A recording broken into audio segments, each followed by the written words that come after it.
Salvatore Bellomo appears on TNT so much, he might as well host at this point.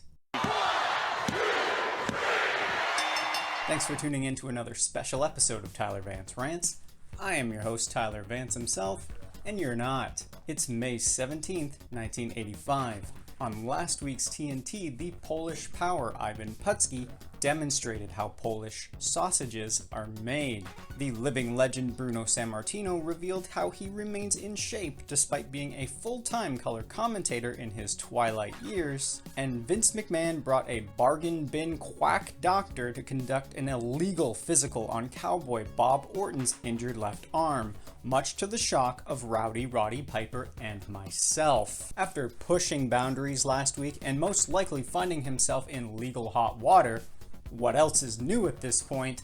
Both Vince McMahon and Lord Awful Alfred Hayes once again host TNT and immediately jump into the first interview with Rocky Johnson. The former WWF Tag Team Champion still looks great, and despite being as dumb as a rock, the reason for his excellent physique is the fact that he works out daily, sometimes twice daily. He's also decked out in some tremendous jewelry that would make even classy Freddie Blassie blush. When asked where he got all that bling from, Rocky Johnson confides in Vince McMahon that due to wrestling, he gets to travel all across the world, and subsequently loots them of their treasures. It's been a while since we've actually seen Johnson compete in a match, so next we're treated to footage between him and Steve Lombardi competing head-to-head.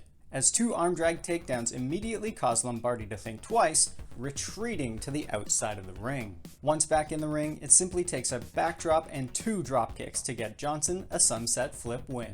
Salvatore Bellomo's first appearance on TNT this week is another singles match, this time going all the way back to 1983 to take on Frank Williams. At the sound of the bell, Mr. Italy hits a dropkick, which Mean Gene Okerlund describes as still buzzing. Oh, some kind of a flying dropkick. Maybe stick to interviews, Gene Mean. A mule kick is employed by Bellomo before he scores the win over Williams with a crossbody. This won't be the last time that we see Mr. Italy Salvatore Bellomo on TNT this week.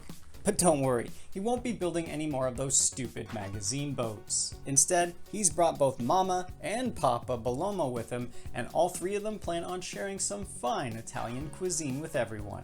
Before that, however, Vince McMahon's next two guests are both Brutus Beefcake and his manager, Luscious Johnny Valiant, who have taken time out of their incredibly busy schedules to be on this farce of a talk show. What's on your mind, Vince? You know, we're busy people here. Valiant himself, still unsurprisingly, has not forgiven last week's TNT guest in the living legend Bruno Sammartino, who decided to shoot his mouth off and berate both Valiant and his client, Beefcake.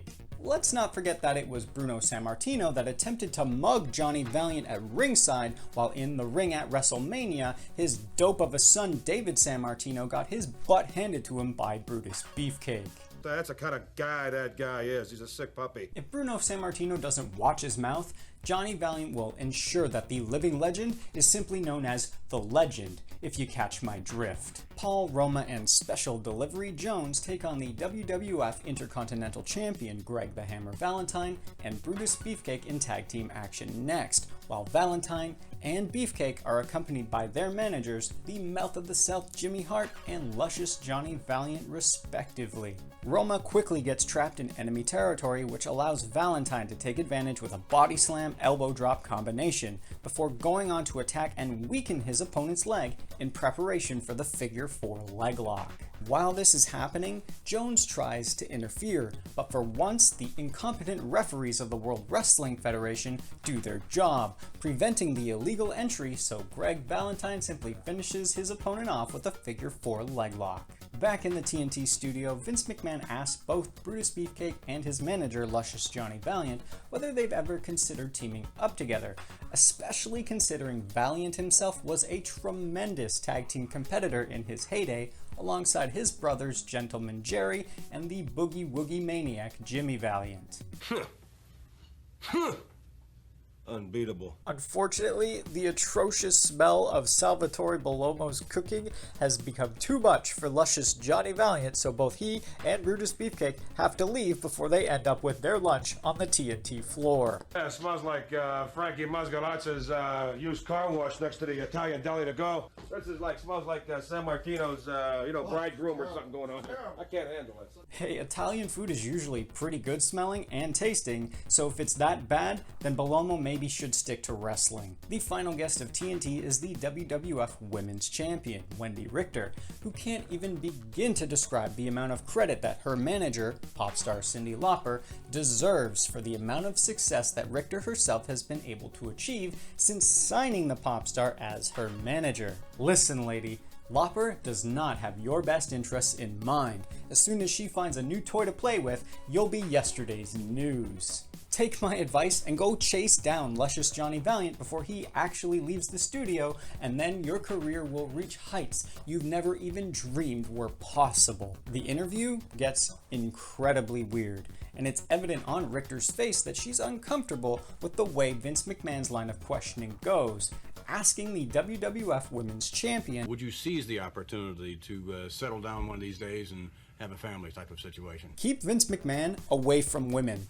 That's all I'm saying, scumbag. Richter herself, to her credit, remains a stoic professional, saying that once her in-ring career winds down, maybe she'll consider having a family. But until then, she's too preoccupied, being the WWF Women's Champion? Hey Vinny, I took literally 2 minutes out of my day to write down some questions that you yourself could have asked Wendi Richter instead of coming off like an absolute weirdo. 1. How do you prepare for a match? 2. Have you ever considered pursuing the WWF Women's Tag Team Championships? 3. What got you into pro wrestling? And 4. Has there ever been a female wrestler from yesteryear that you view as a role model? Gee, that was really hard. You suck, McMahon. To finish TNT, the Bellomo kitchen is open and ready to serve. Mama Bellomo has slaved all day in that kitchen to prepare all of the food that we now see, while her son, Mr. Italy himself, Salvatore Bellomo, explains what each piece of food is to that British buffoon, Lord Awful Alfred Hayes. I was in England once, Vince. Oh, really? I never came back there. Okay. Last time I was 10 years ago. While Papa Bellomo, who acts as my role model in this instance, just kind of sits there and eats all of it. What is this, sir? Eyes on? This was mind my home business. What's this, Sammartino's ears? Is this what this is right here? I would never let my Brutus Beefcake eat any of his stuff. Hey, you break up with the Italian wedding, just yell the cements here. Once luscious Johnny Valiant once more departs the studio, with the food having been so obnoxious to his senses, all of the other guests, minus Brutus Beefcake, join the Bellomos for dinner and a toast specifically to Mama Bellomo. Thank you. Salute, Mama. Thank you, Okay. America. Cheers, Johnny Valiant. It's no wonder that we only have about half a year of TNT left. Vince McMahon has demonstrated time and time again, both on TNT as the host, as well as every week on WWF Championship Wrestling as its play-by-play commentator, that he does not have a shred of journalistic integrity within him. Maybe one day he'll receive a comeuppance for his outright disgusting degeneracy, but until then, I'm afraid we have a long road ahead of us. Thanks for tuning in to another special episode of Tyler Vance Rants. Don't forget to hit the bell, like the video, and subscribe so you never miss when a new episode is released. You can also follow me on social media, where it is 1985 and pro wrestling all over again. That's all for now. So long. Funny story about last week's main TVR episode. If you noticed, I kind of sounded like I was in a tin can. That's because even though I was wearing my lapel mic, I had such a long, hard week, I forgot to plug it in. The Polish power Ivan Putski demonstrated how Polish sausages are... Polish sausages? And 4, I forgot the last question.